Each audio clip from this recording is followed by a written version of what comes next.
Been all around the world. Please welcome Blackie Lawless from the group What?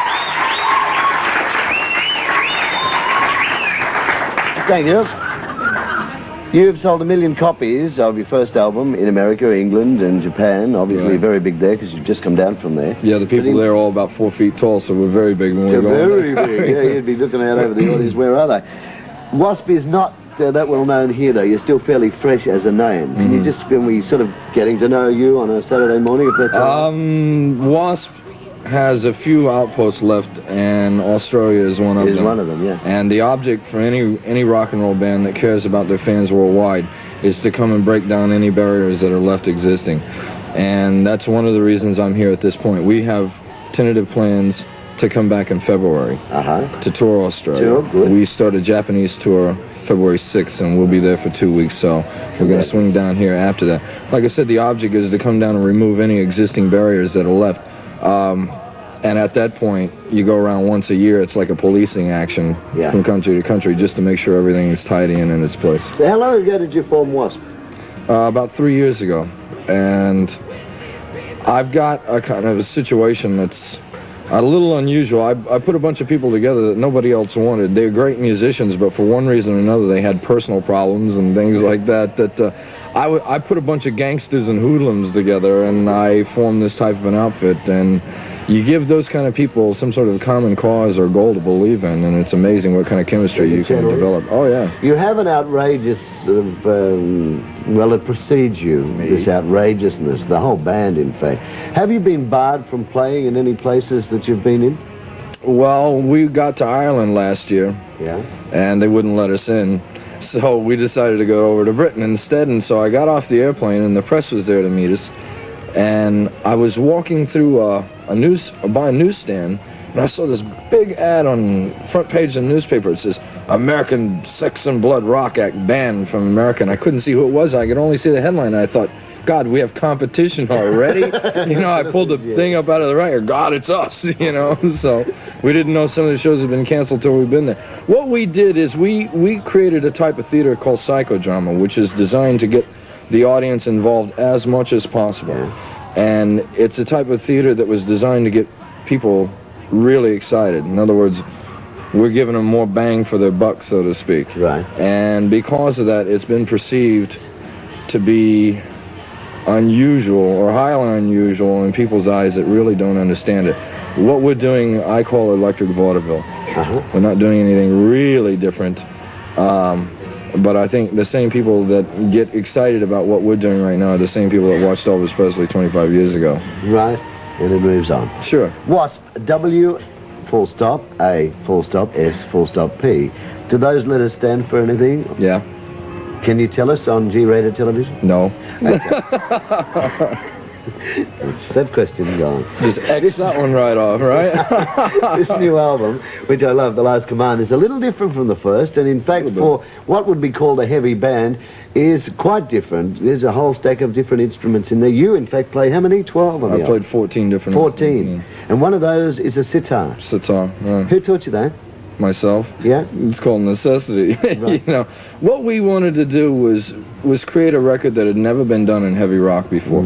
And we put a bunch of instruments together, and the challenge was to try to make those instruments as heavy sounding as possible. Because in heavy rock, it's got to be heavy and driving, straightforward. Yeah. And you can't really deviate from that a whole lot.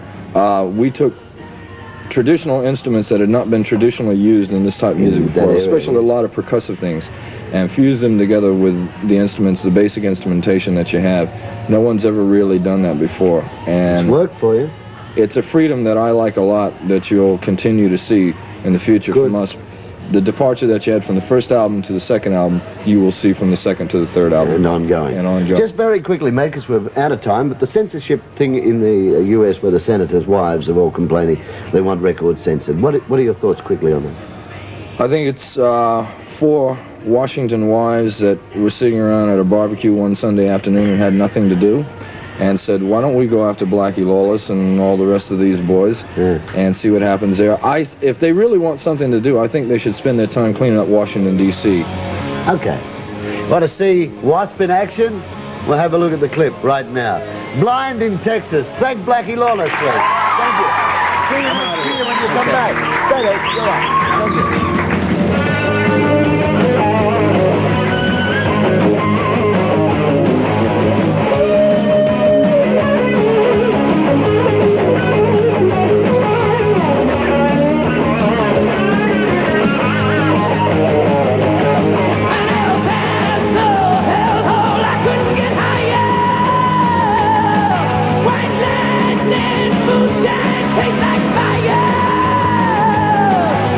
Thank free till I couldn't see. I fell on the floor when I said his. I'm blind in Texas. The Lone Star is hot tonight. I'm blind in Texas. The cowboys are taking my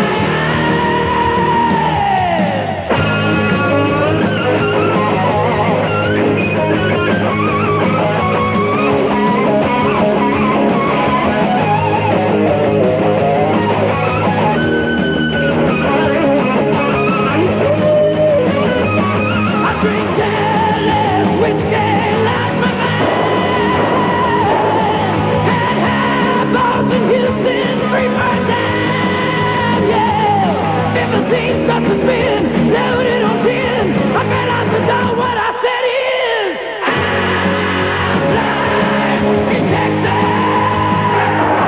The Lone Star is hot tonight. I'm blind in Texas. The cowboys have taken my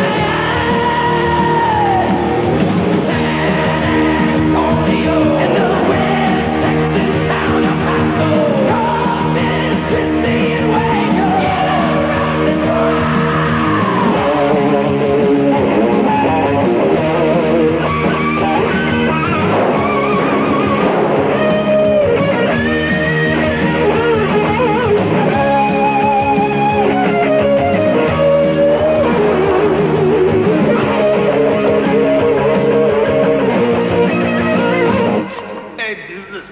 raising hell in Austin, just in the sun now. When the Hoods Cow police decided to come round, they said, well, what's the matter with you? What you trying to do? I looked at the man and I